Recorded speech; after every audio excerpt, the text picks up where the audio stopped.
बिस्मिल्लाहिर्रहमानिर्रहीम। शुरू अल्लाह के नाम से जो रहमान और रहीम है। इक़रा बिस्मि रब्बिकल्लज़ी खलक़। पढ़ो ए नबी अपने रब के नाम के साथ जिसने पैदा किया।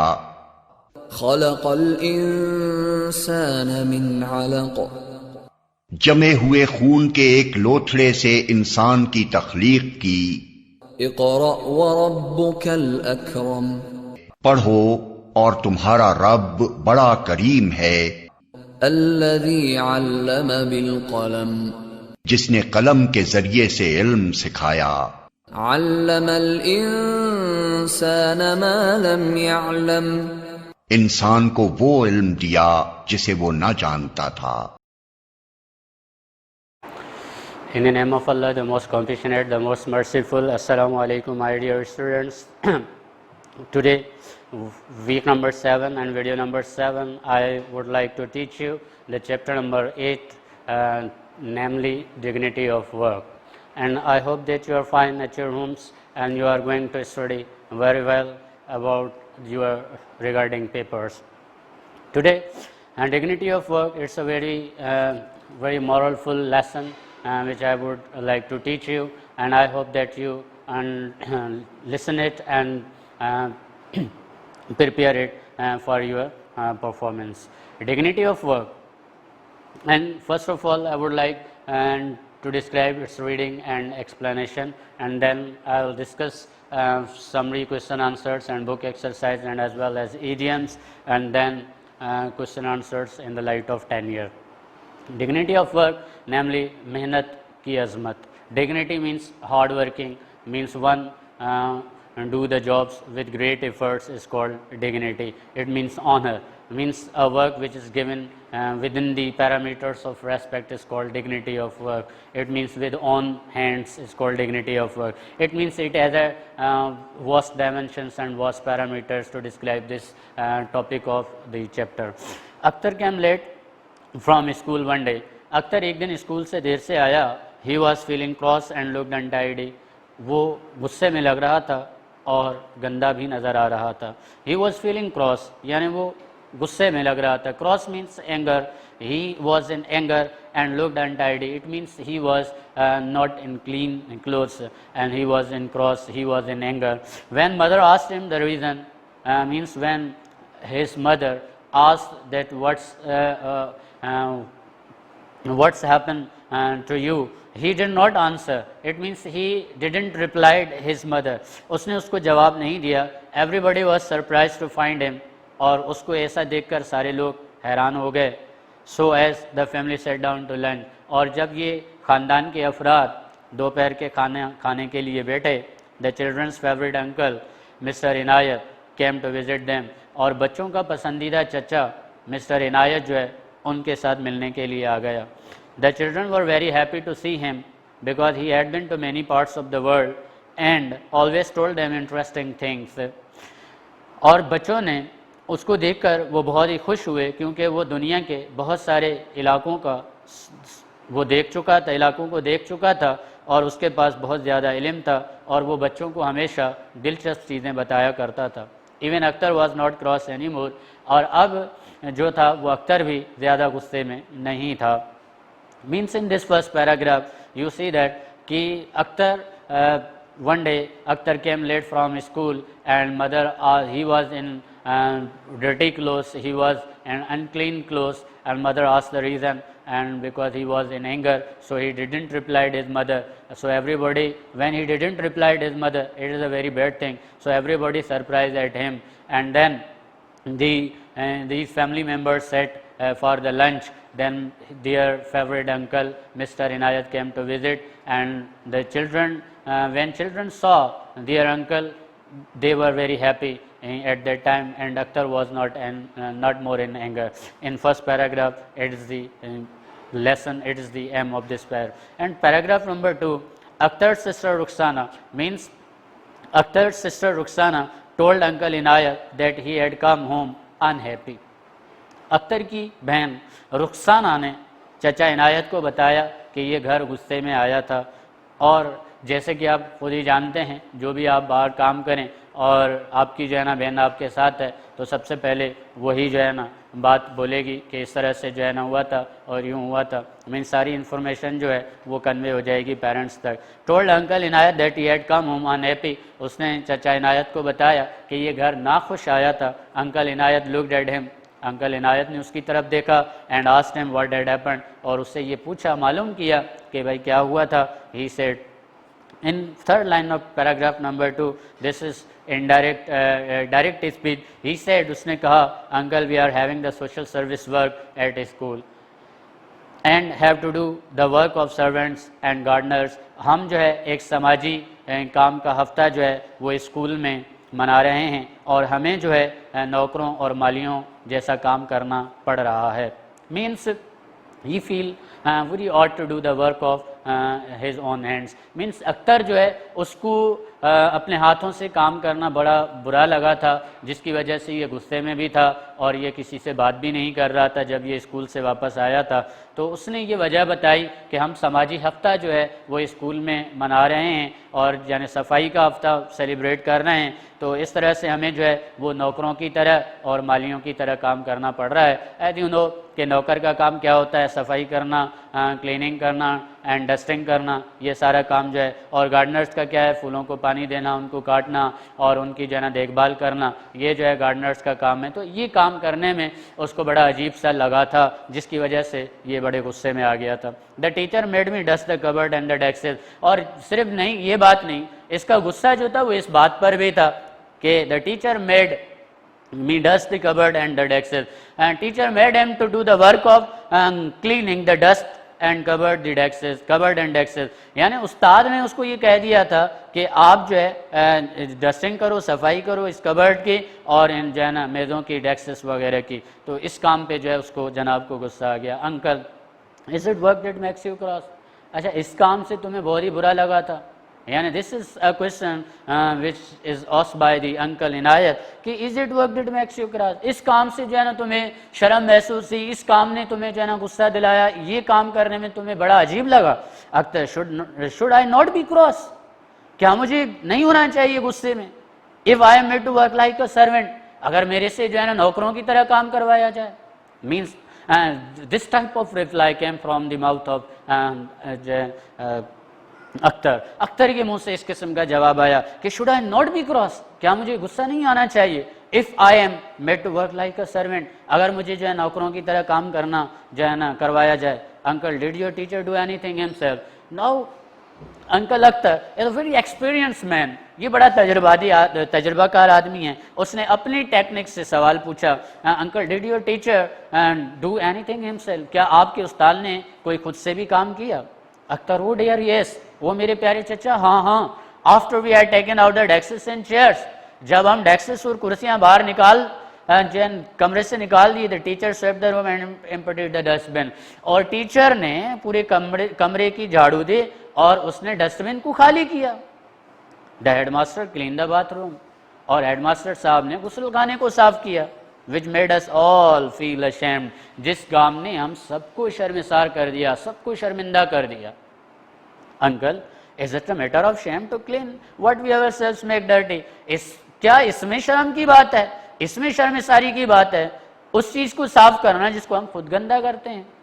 Akhtar but think of a gentleman, now these are the excuses which are coming from the Akhtar's mouth, कि but think of gentleman, एक मौजूद आदमी के बारे में सोचें तो सही।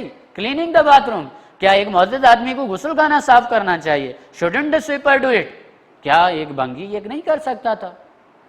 Uncle is a sweeper not a human being? Now this is a very psychological question for make him to understand that what's the value of dignity of work, यानी ये सवाल ऐसा सवाल था जो कि अख्तर को समझाने के लिए था कि क्या एक भंगी या झाड़ू देने वाला इंसान नहीं है?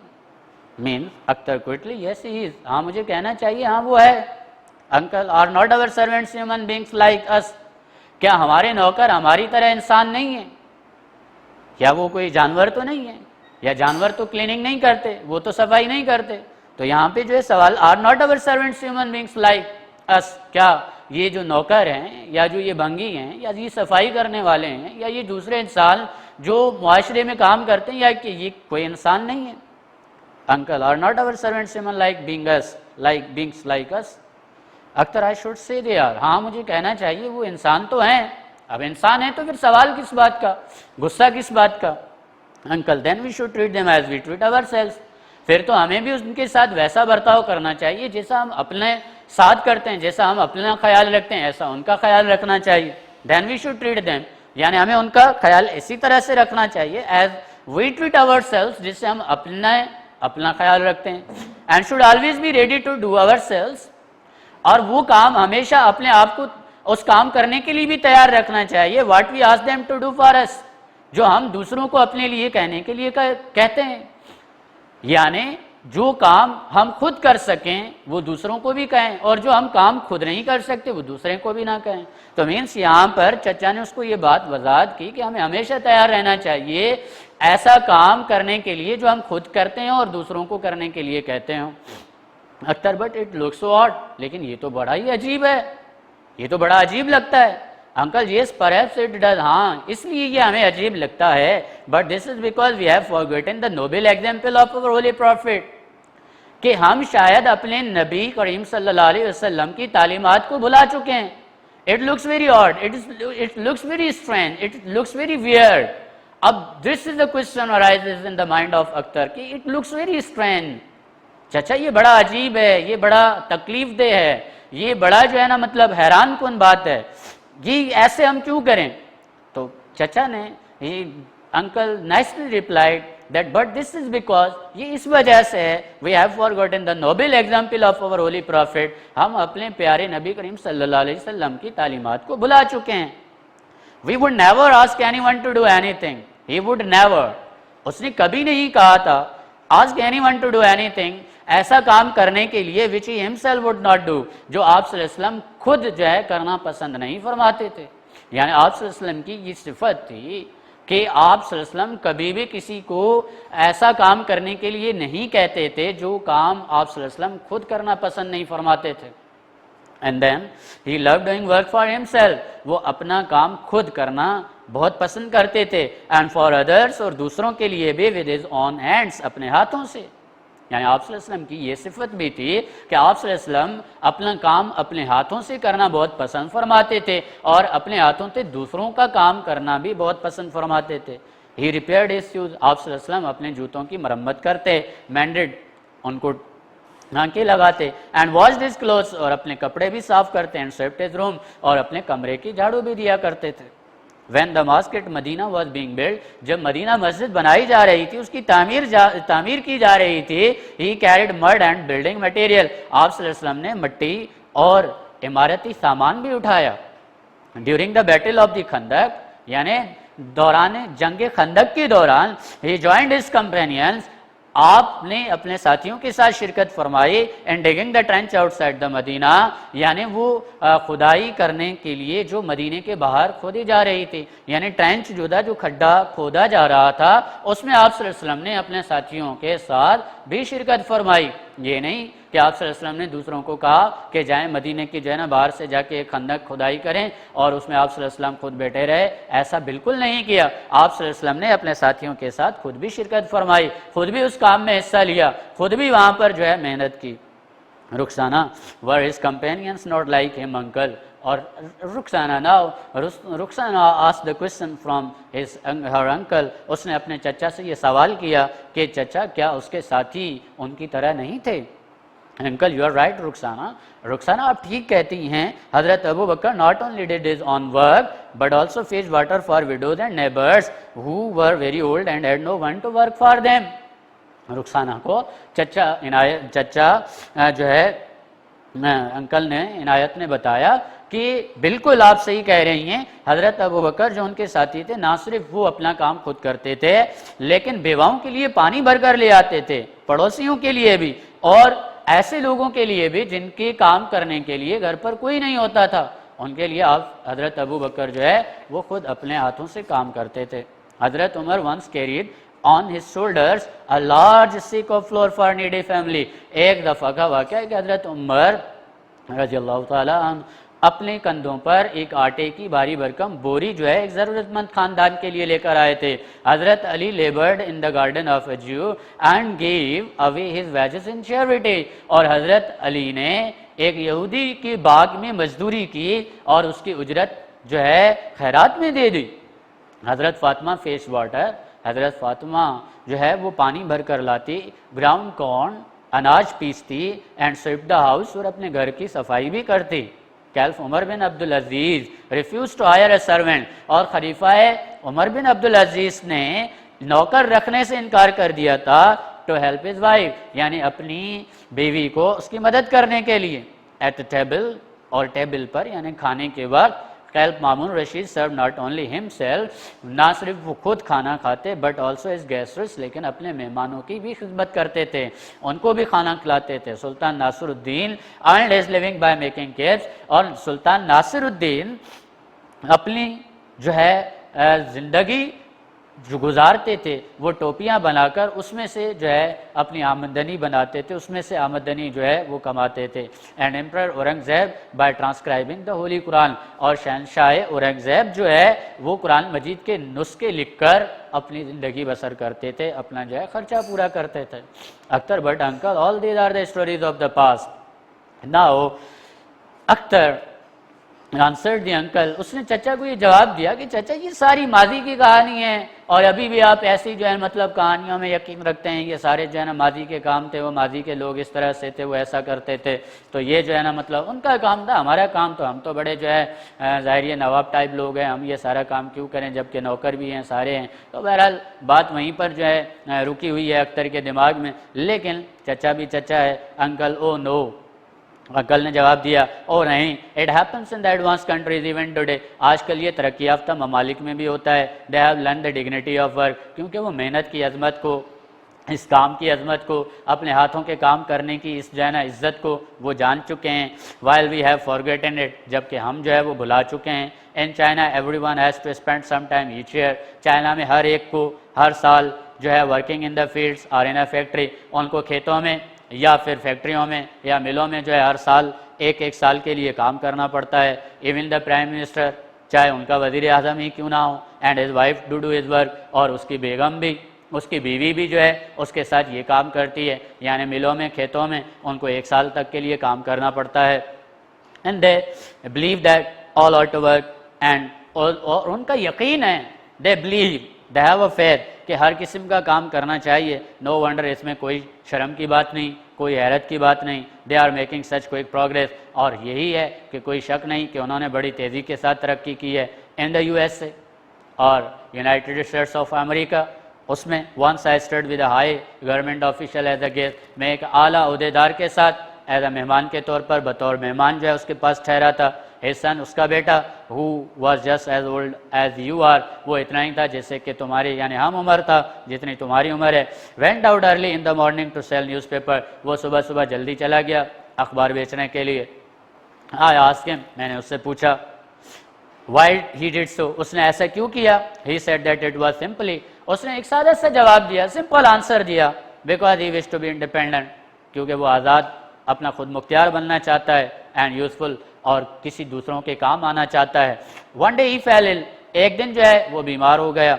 His father went out to deliver the paper, उसका वालिद साहब जो है अखबार पहुंचाने के लिए चला गया। For him so that he may not lose his customers, ताकि उसके जो कस्टमर्स हैं वो कहीं इधर उधर ना हो जाएं। Once the president's own son took the job of white washing rooms in a hotel, एक दफ़ा की बात है कि सदर के अपने बेटे ने जो है वो चूना यानी रंग करने का होटल में भी काम किया था। Rukhsana, uncle did you do any cleaning when you were there, और रुखसाना ने के चचा से सवाल किया कि चचा क्या आपने भी वहाँ पर कोई काम किया था जब आप वहाँ पर रहते थे। अंकल ओ यस, अंकल ने जवाब दिया ओ हाँ, I lived in hostel where we swept our own room, हम हॉस्टल में रहते थे जहाँ हम अपने कमरों की सफाई करते थे, एंड क्लीन अवर बाथरूम्स, और गुस्ल खानों को भी साफ़ करते थे। Once when I needed extra money for book, जब मुझे किताबों के लिए ज़्यादा पैसों की ज़रूरत पड़ी, I was this is in hotel, मैंने होटल के बर्तन भी धोए। Akhtar thank you, and now the ending and conclusion of this lesson.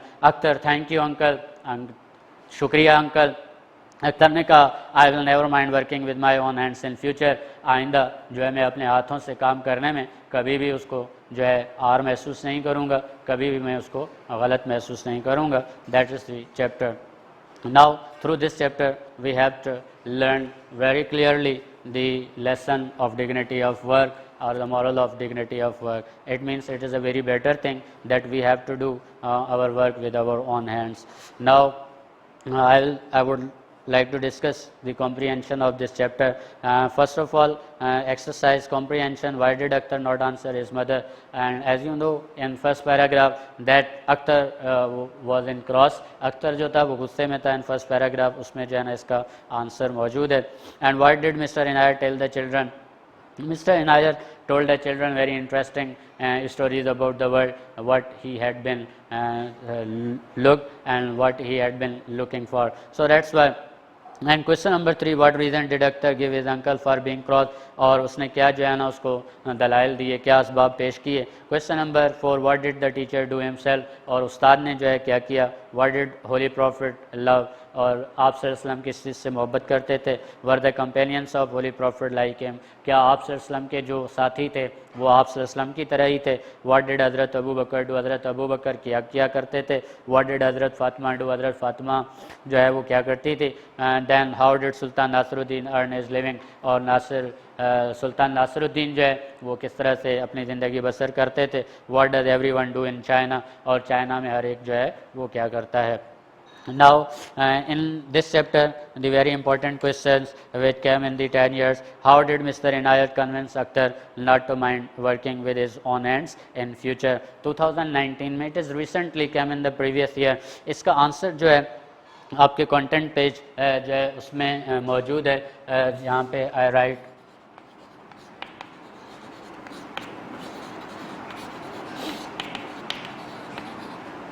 solution on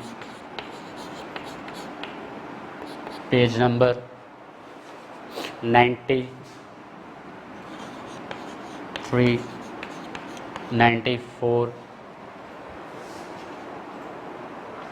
92.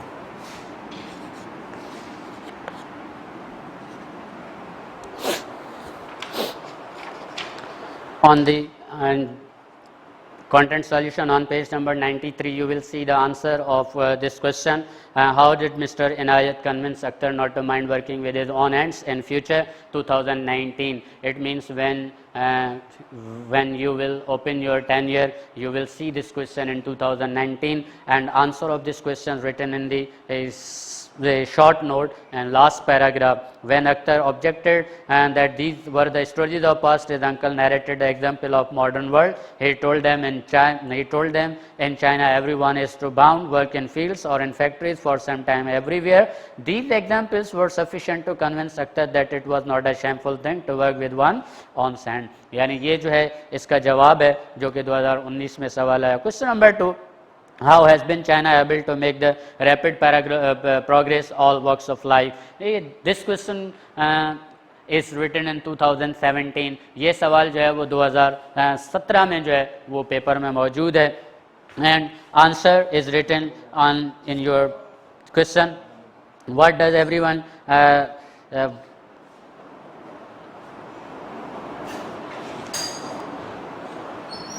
how has China been able to make such rapid progress in all walks of life. Question number 14 on page number 93 in content and solution. उस content solution page number 93 पर इसका जवाब जो है सवाल का मौजूद है. And then what does everyone do in China? This question also came in 2016. ये सवाल 2016 में आया जो कि आपके इस solution के अंदर मौजूद है. What does and how did the famous Muslim rulers and now how did famous Muslim rulers do the work and make the follow the examples of Holy Prophet, peace be upon him. This question came in 2014 question paper in 10 years. When you will open the pages of 2014 paper, you will see this question there, and answer is present. How did famous Muslim rulers set the example of dignity of work on page number 93 and question number 13 according to your content solution.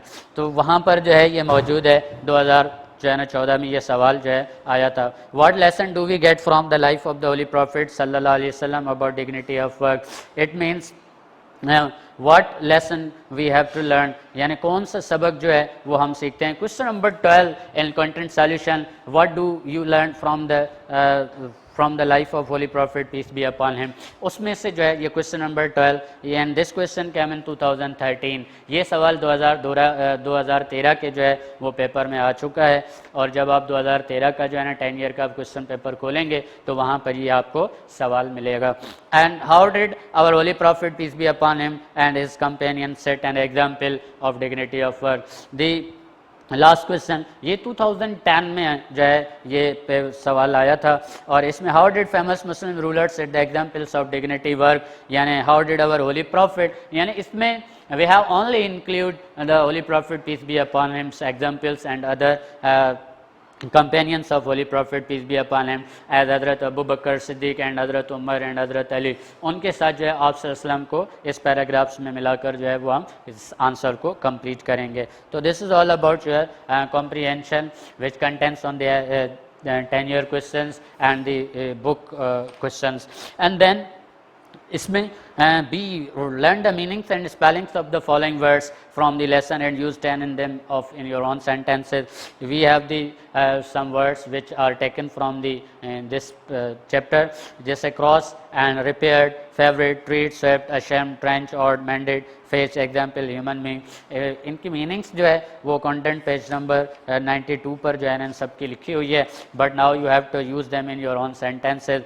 As cross, Akhtar was not cross any more now, अब अख्तर जो है वो मजीद गुस्से में नहीं था। Repaired means he is repairing is shoes himself, वो अपने जूते खुद जो है क्या करता है, मरम्मत कर रहा है। And favourite, my favourite hobby is fishing, जो है इस तरह से आप जो है सेंटेंसेस को अपने इन लफ्ज़ों को अपने सेंटेंसेस में इस्तेमाल करेंगे।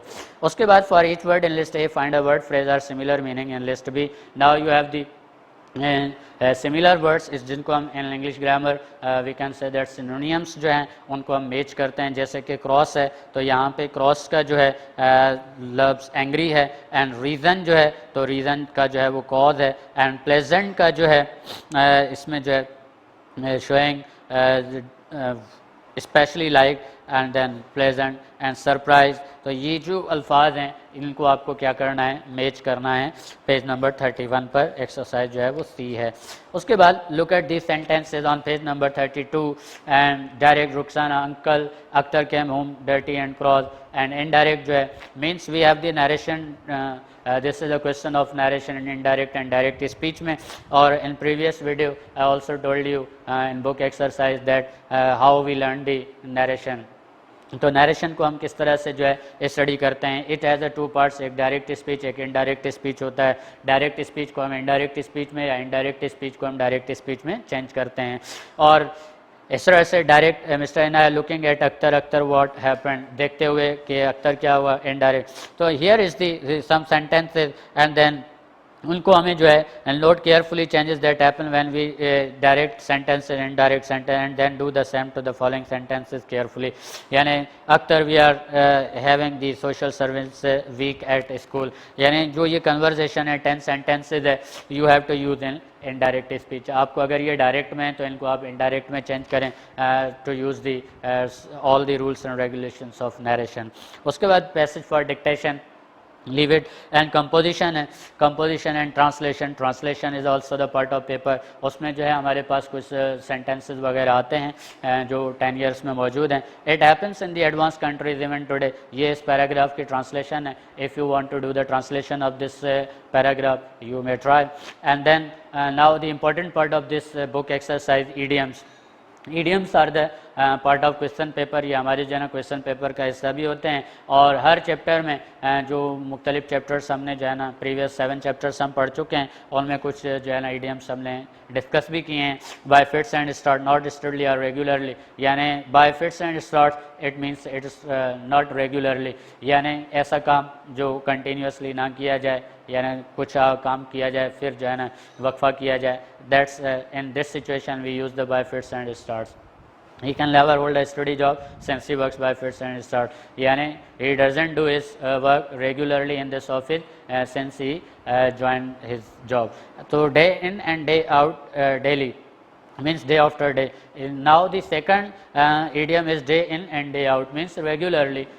Teacher, I work day in and day out for whole month to prepare for the exams. So that's why means रोज़ाना यानी डेली बेसिस पर काम करना, इस सिचुएशन में हम day in and day out के इडियम को इस्तेमाल करते हैं. तो now we have completed the book exercise and its reading and explanation, and then now I am going to discuss about the short note of this chapter, dignity of work. My dear students, on page number 93 there is a typing mistakes in line number in the second line of the first paragraph.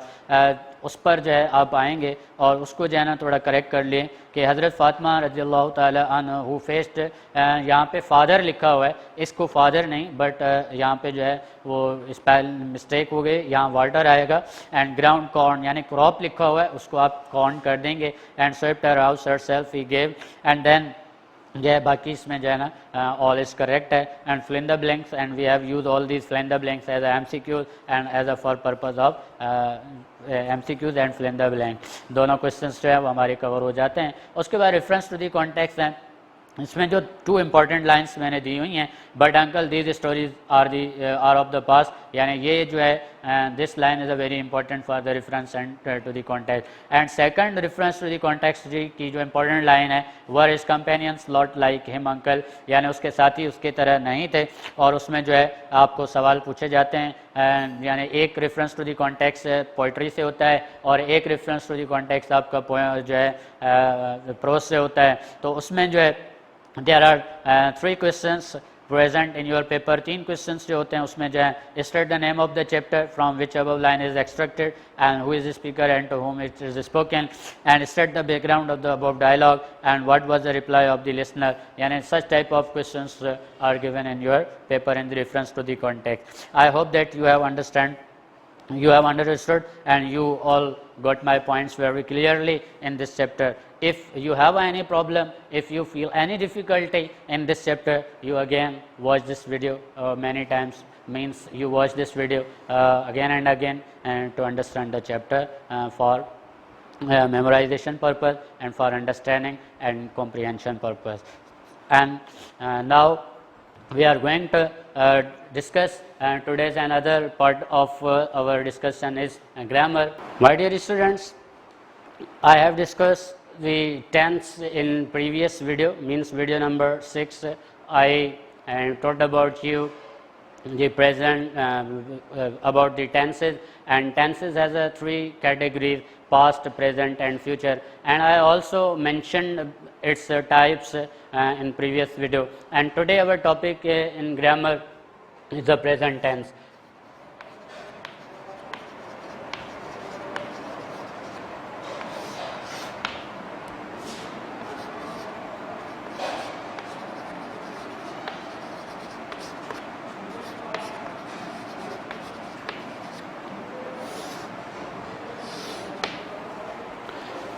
Now present tense, what is present tense? Means any action which is happen or which is done in present time is called present tense. यानी कोई ऐसा अमल, कोई ऐसी activity, कोई ऐसा काम जो कि मौजूदा वक्त में जो है किया जा रहा है, उसको जो है कोई कर रहा है, तो that is called present tense, यानी उसको हम प्रेजेंट टेंस यानी ज़मान हाल कहते हैं.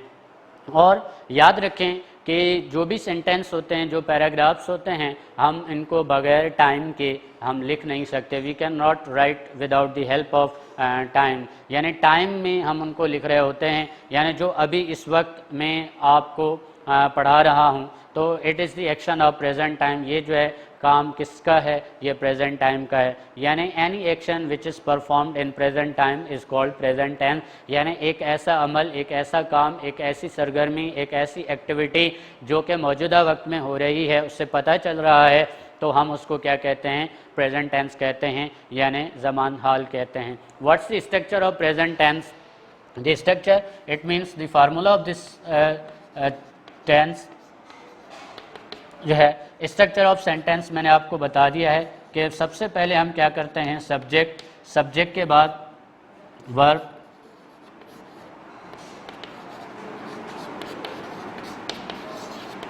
इन first form, and plus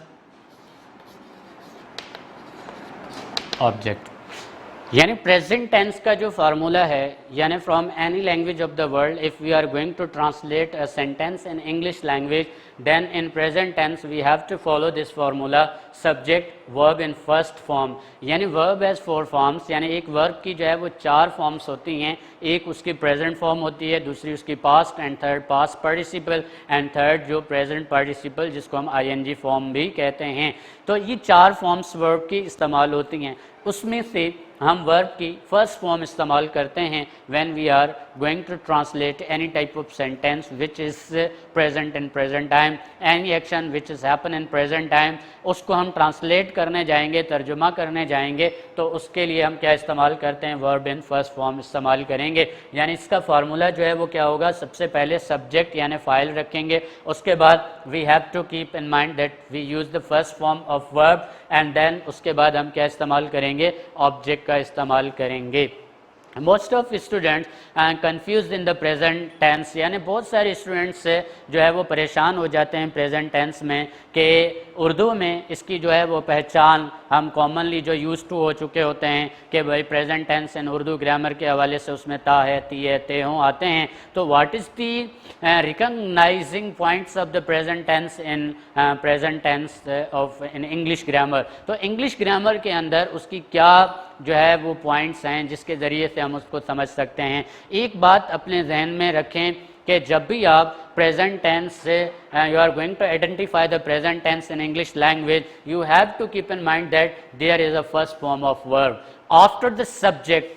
You will see or you will observe that there is the first form of verb। यानी सब्जेक्ट के बाद अगर वर्ब पहली सूरत में पहली फॉर्म में मौजूद है तो that is the present tense, हम उसको क्या कहते हैं, प्रेजेंट टेंस कहते हैं। यानी ये एक ऐसी सिंपल पॉइंट है, एक ऐसी आसान नुक्ता है जिससे हम कोई भी अंग्रेजी का जुमला जो है वो लिखा जाए तो हम उसको आसानी के साथ समझ लेंगे कि this sentence is written in present tense. यानी ये जुमला जो है वो पहले प्रेजेंट टेंस में लिखा गया है, और उसके बाद अगर ऐसा नहीं है, यानी जुमला जो है उसमें फर्स्ट फॉर्म ऑफ वर्ब मौजूद नहीं है, यानी before the first form of verb, यानी यहाँ पर तो फर्स्ट फॉर्म ऑफ वर्ब को आप आइडेंटिफाई करते हैं, लेकिन अगर इस फर्स्ट फॉर्म से पहले यानी after the subject and before the verb there is a helping verb, यानी सर्टेनली जो हेल्पिंग वर्ब्स आते हैं और यहाँ पर वर्ब की फॉर्म चेंज हो जाए तो मीन्स ये टेंस कुछ और बन जाएगा। यानी अगर यहाँ पे हम जो है एक सेंटेंस लिख रहे हैं कि आई राइट अ सेंटेंस, मीन्स अब आप इसको देखेंगे कि यहाँ पर ये आई जो है वो सब्जेक्ट है, एंड देन उसके बाद जो है क्या है, right. Right is used in first form, यानी as I told you that there are 4 forms of verb, यानी उनमें से फर्स्ट फॉर्म जो है वो प्रेजेंट फॉर्म या फर्स्ट फॉर्म जो है वर्ब की कहलाती है। तो इसमें क्या है, ये राइट, यानी राइट है तो it means this is a present. यानी अगर इसका फार्मूला हम रिमूव भी कर दें, हटा भी दें, तो अगर कोई भी जुमला है तो हम इसको जो है इस टेक्निक से, इस रूल से जो है वो पहचान लेंगे कि if there is a first form of verb after the subject that is called present tense, हम उसको जो है जुमले को ये एबल हो जाएंगे कि ये जुमला जो है वो प्रेजेंट टेंस का ही है। अब बात ये होती है कि 10 ईयर में जो है वो ट्रांसलेशन आ रही होती है, तो ट्रांसलेशन में जो है वो उर्दू में दिए होते हैं या सिंधी में जुमले दिए हुए होते हैं, तो वहाँ पर आप जो है कैसे ट्रांसलेट करेंगे। तो यहाँ पर ये बात ज़हन नशीन कर लें, इन 9th class you have already learn from जो है English teacher of 9th class, उसने भी आपको ये सारी पॉइंट्स बताई होंगी कि अगर किसी जुमले के आखिर के उर्दू में ता है, ती है या ते हों आता है तो आप ये समझ लें कि that sentence should be belong to present tense in Urdu grammar, वो प्रेजेंट टेंस में है। लेकिन उर्दू में जो फार्मूला होता है सेंटेंस लिखने का वो ये होता है कि पहले फ़ाइल लिखा जाता है, उसके बाद यानी उर्दू में सबसे पहले फ़ाइल, फ़ाइल के बाद जो है फ़ैल लिखा जाएगा, फ़ैल के बाद उर्दू में मफ़ऊल मौजूद होगा। तो यानी ये जो है उर्दू ग्रामर में फार्मूला अप्लाई किया जाता है। But you have to apply when you are going to translate Urdu sentence into English language. आप अंग्रेज़ी में इस जुमले को जो है ट्रांसलेट करने जा रहे हैं, तो फिर आप क्या करेंगे, सबसे पहले उस सेंटेंस में आप देखेंगे कि फ़ाइल उसका क्या है। फॉर एग्ज़ाम्पल असलम खाना खाता है, यानी यहाँ पर अगर हम ये लिखते हैं कि असलम खाना खाता है, यानी अब यहाँ पर हम क्या करेंगे, इसमें सबसे पहले उर्दू में इसका देखेंगे फ़ाइल, यानी फार्मूले को पुट करेंगे कि भाई सबसे पहले उर्दू में क्या होता है, फ़ाइल, उसके बाद जो है फ़ैल यानी खाना खाता है। अब यहाँ पे जो है इसके आखिर में जो है यानी सबसे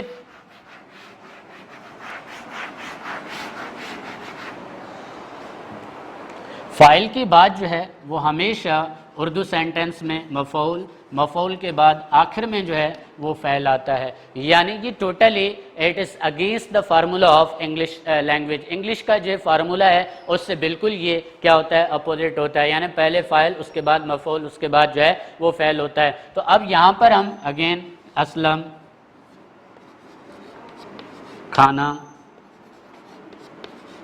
खाता है। तो अब आप यहाँ पर जब इसको ऑब्जर्व करेंगे, स्टडी करेंगे, तो फ़ाइल जो है वो असलम है, अब मफ़ऊल क्या है, खाना है, और खाता जो है वो वर्ब है। लेकिन when you are going to translate this Urdu sentence in English, अब जब आप इंग्लिश में जो है इस जुमले को ट्रांसलेट करने जा रहे हैं, तो फिर आप इंग्लिश फार्मूले को अपने जहन में रखेंगे कि उसका जो जर्नल फार्मूला है वो क्या है, सबसे पहले सब्जेक्ट, उसके बाद क्या है वर्ब, और उसके बाद क्या आएगा, ऑब्जेक्ट आएगा। यानी आप दोनों को जब कंपेयर करेंगे तो you will see the huge difference in the formula of Urdu grammar and English grammar, English language formula. तो यहाँ पर जो है आप क्या रखेंगे, सबसे पहले सब्जेक्ट, तो सब्जेक्ट यहाँ पर क्या है, असलम है, तो सबसे पहले हम क्या लिखेंगे, असलम लिखेंगे, और उसके बाद जो है यहाँ पर वर्ब है, तो यहाँ पर अगर आपने वर्ब को आइडेंटिफाई कर लिया है, खाता है, तो खाने को हम क्या कहते हैं, ईट। अब यहाँ पर एक और पॉइंट है कि in present tense when we are using the third person as a subject in present tense, we have add s or es in its verbs, यानी उसकी वर्ब में हम s या es को भी लगाते हैं। यानी ये बात याद रखें, अगेन एंड अगेन आपको ये रियलाइज करवाई जाती है टेंसेस के अंदर कि जब भी आप third person as a subject in English grammar, in English language आप यूज़ करते हैं, तो फिर जब उसके साथ जो वर्ब आता है उसके साथ आप एस या ईएस लगाते हैं। अब सवाल ये पैदा होता है कि एस कौन से वर्ब्स के साथ लगाया जाता है और ईएस कौन से वर्ब्स के साथ लगाया जाएगा। तो उसमें क्या होता है कि अगर हमारे पास जो ईएस के ऑप्शंस हैं वो बहुत ही कम होते हैं, जिसको हमें याद करने में भी आसानी हो जाती है, तो उसमें क्या होता है कि अगर कोई वर्ब एस, डबल एस और X, S H,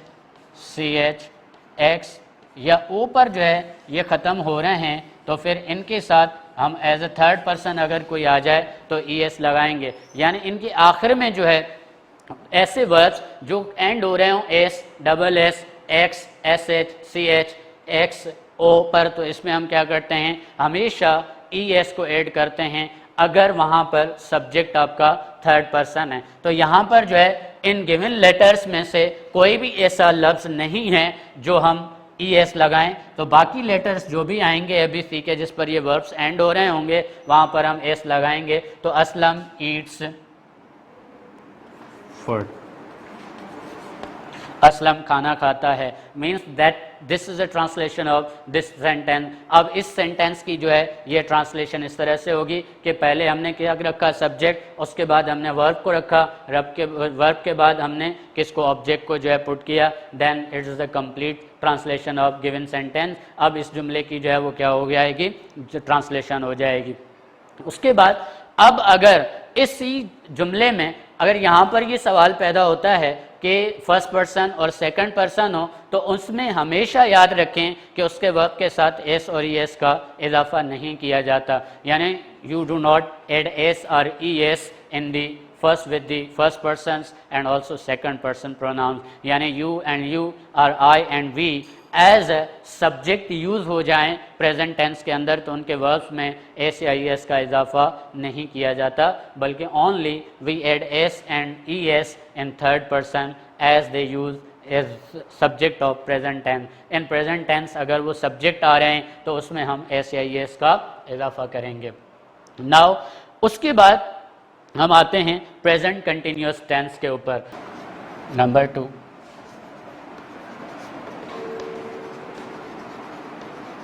present continuous और progressive tense means any action which is happening at time is called continuous tense, or any action which is in progressive form is called continuous tense। यानी कोई भी ऐसा जो है काम हो जो किसी मौजूदा वक्त में जारी रहने का हमें पता देता है, यानी वो काम जारी है, इन प्रोग्रेसिव फॉर्म है, in continuous time continuous form में है, तो उसको हम क्या कहते हैं, कंटिन्यूस टेंस कहते हैं। यहाँ पर एक बात याद रखें कि ये सारी कैटेगरीज जो हैं वो प्रेजेंट में हैं, फिर पास्ट में हैं, फिर फ्यूचर में हैं। You can make a single definition with the help of this definition. आप तीनों में ये एक डेफिनेशन बना सकते हैं। Any action which is in progressive form in present time is called present continuous tense, यानी कोई ऐसा अमल जो कि मौजूदा वक्त में यानी हाल में जारी रहने का हमें इल्म या पता देता है तो उसको ज़मान हाल जारी कहते हैं। और any action which is in progressive form in past time is called past continuous tense. यानी आप देखें सिर्फ उसका टेंस हम चेंज करेंगे तो वो आपका क्या हो जाएगा, वक्त चेंज हो जाएगा। तो यहाँ पर जो है बेसिक फार्मूला वही होता है, लेकिन जब हम इसका स्ट्रक्चर लिखते हैं तो अगेन हम इसको यूँ डिस्कस करते हैं, सब्जेक्ट, उसके बाद इसका जो है वो हेल्पिंग वर्ब, हेल्पिंग वर्ब के बाद क्या होगा, मेन वर्ब। अब मेन वर्ब से मुराद these are called action verbs, यानी ये क्या होते हैं, एक्शन वर्ब्स होते हैं, एक्शन वर्ब्स का इस्तेमाल करते हैं यानी मेन वर्ब। और इस मेन वर्ब के साथ हम क्या इस्तेमाल करते हैं, आईएनजी, यानी ING is called the fourth form, यानी present participle form of verb को यूज़ किया जाता है। यानी verb has 4 forms, again and again I repeat it for you, कि याद रखें कि वर्ब की जो आईएनजी फॉर्म होती है वो कंटिन्यूस टेंसेस के अंदर, यानी 6 टेंसेस के अंदर आप आईएनजी फॉर्म को इस्तेमाल करते हैं। Present continuous tense, past continuous tense, future continuous tense, and उसके बाद present perfect continuous tense, past perfect continuous tense, and then future perfect continuous tense. यानी ये एक ऐसी फॉर्म है जो कि 6 मरतबा मुख्तलिफ टेंसेस के अंदर जो है वो इस्तेमाल की जाती है। तो यहाँ पर क्या है, subject, helping verb, main verb, उसके साथ क्या करेंगे, आईएनजी, एंड देन उसके बाद ऑब्जेक्ट है, and then rest of sentence. अगर आगे कोई जुमला है, हिस्सा है, तो आप उसको लिखेंगे। तो अब सब्जेक्ट हमारे पास क्या होते हैं, यानी जो कॉमन सब्जेक्ट्स हमारे पास इस्तेमाल हो रहे होते हैं, फर्स्ट पर्सन में क्या होता है, आई और वी को हम इस्तेमाल करते हैं। सेकंड पर्सन में हम क्या, you and you as a singular and plural इस्तेमाल करते हैं। Then singular third person he she, and then उसके बाद इसके साथ इट, एंड देन दे जो है एज अ प्लूरल के साथ हम इस्तेमाल करते हैं। ये तो हमारे क्या हो जाएं, ये पर्सनल प्रोनाउंस हो जाते हैं जिसमें first person, second person and third person as a subject जो कॉमनली हमारे पास यूज़ किए जाते हैं। उसके बाद in present continuous tense we have 3 helping verbs, यानी 3 हेल्पिंग वर्ब्स होते हैं, इज, एम और आर। अब याद रखें कि आर जो है वो हमेशा प्लूरल फॉर्म्स के साथ, जो प्लूरल सब्जेक्ट्स होते हैं उनके साथ इस्तेमाल किया जाता है, जैसे कि आई के साथ, वी के साथ आर का इस्तेमाल होगा। And you is specific for singular and plural form. You अगर आपके पास हो जाए तो यू के साथ always you use are, you के साथ भी आर का इस्तेमाल करेंगे। एंड देन उसके बाद दे जो है ये प्लूरल फॉर्म में होता है तो दे के साथ भी हमेशा आर का इस्तेमाल किया जाता है। स्पेसिफिक पॉइंट जो है इस टेंस के अंदर वो ये है कि आई के साथ आप किसको, सिर्फ और सिर्फ आई को, एम को इस्तेमाल करते हैं। Whenever you are going to make a sentence with I, तो इसका helping verb present continuous tense जो होता है वो एम होता है, यानी आप क्या करेंगे, एम का इस्तेमाल करेंगे ओनली आई के साथ। और उसके बाद बाकी हमारे पास जो सिंगुलर्स रह जाते हैं, ही, शी, इट, इनके साथ जो है वो आप इसका इस्तेमाल करते हैं। तो यहाँ पर जो है ये बात क्लियर हो गई है कि आई के साथ एम का इस्तेमाल किया जाता है और you and we and plus they, ये 4 कैटेगरीज जो हैं सब्जेक्ट्स, इनके साथ हम आर का इस्तेमाल करते हैं। और उसके बाद जो बाकी जो है हमारे पास बच जाता है इस, जो कि ओनली सिंगुलर सब्जेक्ट के साथ इस्तेमाल किया जाता है। एंड नाउ अब ये जब पॉइंट्स हमारी क्लियर हो जाती है तो अब वर्ब जो है उसमें आईएनजी यानी जो बेस फॉर्म यानी first form of man action verb होती है उसमें हमारे पास क्या होता है कि उसमें हम आईएनजी ऐड करते हैं। फॉर एग्जांपल जैसे स्पीक है तो स्पीक में प्लस आईएनजी करेंगे तो ये क्या हो जाएगा, स्पीकिंग हो जाएगा। जैसे लर्न है तो लर्न में हम आईएनजी लगा देंगे तो ये लर्निंग हो जाएगा। इसी तरह से टीच है तो टीच में जब हम आईएनजी लगा देंगे तो ये टीचिंग हो जाएगा। इसी तरह से लफ्ज़ डेकोरेट है तो डेकोरेट में हम आईएनजी लगा देंगे तो ये हमारे पास डेकोरेटिंग हो जाएगा। मीन्स यानी फर्स्ट जो वर्ब्स की फॉर्म्स होती हैं उसके अंदर आईएनजी का इजाफा करते हैं। There are such rules which are related to make the present participle of verb, यानी कुछ ऐसे रूल्स हैं ग्रामर में जो कि आप when you are going to study the Renan Martin grammar which is prescribed for your studies in grammar, आपको जो ग्रामर की बुक रेनन मार्टिन दी गई है उसमें जब आप पेज नंबर 63 64 पर जाएंगे वहाँ पर आप जाके देखेंगे तो वहाँ पर कुछ वर्ब्स प्रेजेंट पार्टिसिपल यानी टेंसेस का स्टार्ट हो जाएगा। एंड फर्दर ऑन एनालिसिस में जाएंगे, synthesis of sentences and transformation जो उसका पार्ट 2 है रेनन मार्टिन का, उसके अंदर जब आप देखेंगे तो आपको ऐसे रूल्स मिलेंगे कि how we make the present participle form of verb, यानी वर्ब की प्रेजेंट पार्टिसिपल हम किस तरह से बनाते हैं। क्योंकि ये जेरेंड नाउन्स भी कहलाते हैं तो इसीलिए जेरेंड के नाम से भी आपके पास जो है ना इसके रूल्स मौजूद होंगे।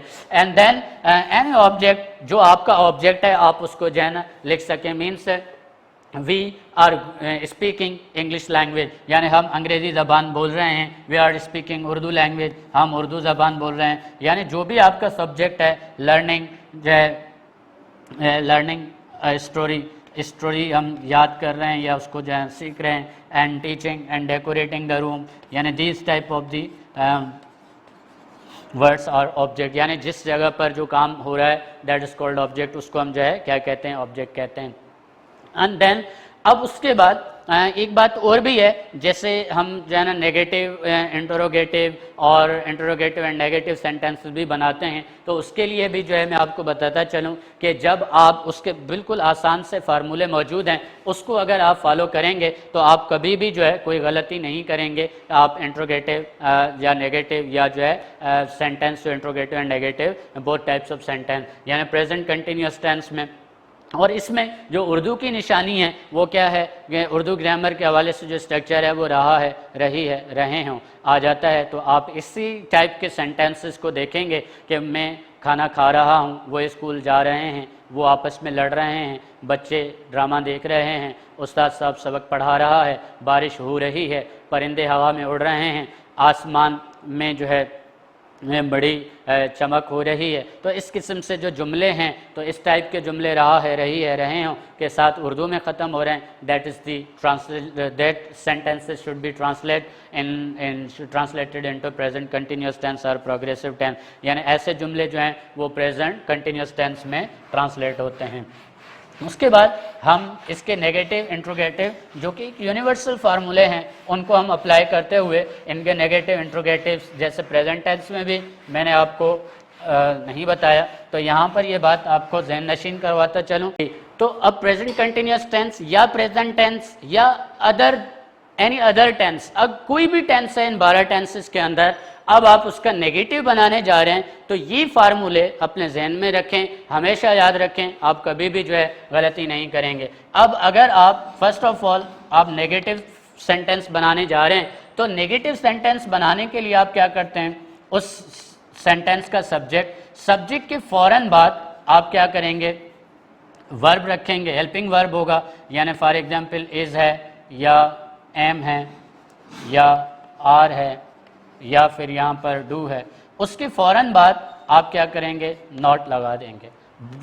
रेस्ट ऑफ सेंटेंस अब आप उसके बाद जाना लिखेंगे, क्या करेंगे, आफ्टर सब्जेक्ट आप हेल्पिंग वर्ब रखेंगे, हेल्पिंग वर्ब के बाद आप नॉट लगा देंगे, नॉट के बाद आप अपना एक्शन जो है वर्ब लिखेंगे, चाहे वो किसी भी फॉर्म में है, अब यहाँ पर आपका एक्शन वर्ब और फिर उसका जो है वो ऑब्जेक्ट हो जाएगा। That is the formula for negative. Negative में आप हमेशा यानी इज है इज नॉट, एम है एम नॉट, आर है आर नॉट, वाज है was not, were not, shall not, will not, has not, had not, यानी आप हेल्पिंग वर्ब के साथ नॉट लगाएंगे, it becomes the negative sentence. उसके बाद अगर आप you want to make interrogative sentence, आप इंटरोगेटिव सेंटेंस जो है बनाना चाह रहे हैं, तो इसके लिए भी आसान ट्रिक है कि आप क्या करें, इस हेल्पिंग वर्ब्स को जो हमारे पास हैं, ये हेल्पिंग वर्ब्स को बिफोर द सब्जेक्ट आप राइट करें, यानी सब्जेक्ट से पहले हेल्पिंग वर्ब्स लेकर आए। यानी यहां पे क्या है, अगर इज है तो इज, आर है तो आर, एम है तो एम, डू है तो डू, यानी ये क्या करें, before the subject you have to write the helping verb and then उसके बाद क्या करेंगे, आप सब्जेक्ट लिखें कि वी, ही, शी, इस तरह से आप क्या करेंगे, सब्जेक्ट लिखेंगे एंड देन उसके बाद आप क्या करेंगे, यानी प्लस आप जो भी आपका वर्ब है एंड देन आपका ऑब्जेक्ट जो है उसको आप लिखेंगे, it becomes the interrogative sentence. अब सवाल ये पैदा होता है कि जब हम दोनों को नेगेटिव एंड इंटरोगेटिव सेंटेंस बनाते हैं तो उसमें क्या है कि हम इसमें दोनों को मिलाते हैं, यानी आप यहां पर इंटरोगेटिव एंड नेगेटिव सेंटेंस के लिए फर्स्ट ऑफ ऑल यानी हेल्पिंग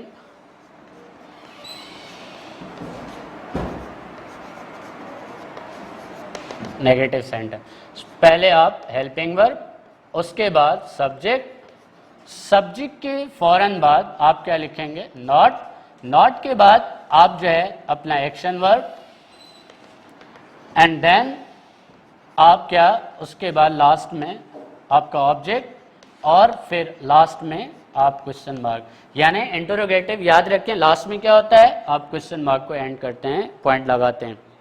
तो ये आपके पास तीनों यूनिवर्सल फार्मूले आ गए कि जब भी आप नेगेटिव यानी नाकारी जुमला या उसमें जो है पॉजिटिव सेंटेंस या फिर आप जो है सवालिया और नाकारिया जुमला दोनों बनाते हैं तो आप इस फार्मूले को जो है चेक करेंगे, यानी इन फार्मूलों को कंसंट्रेट करेंगे।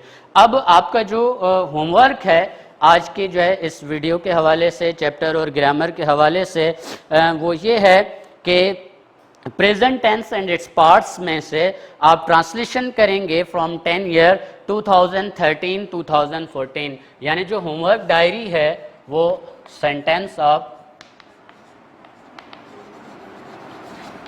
Make the sentence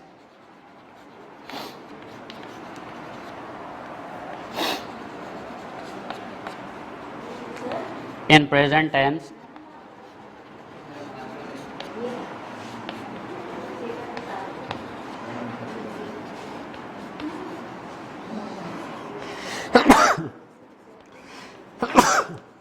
and 2015।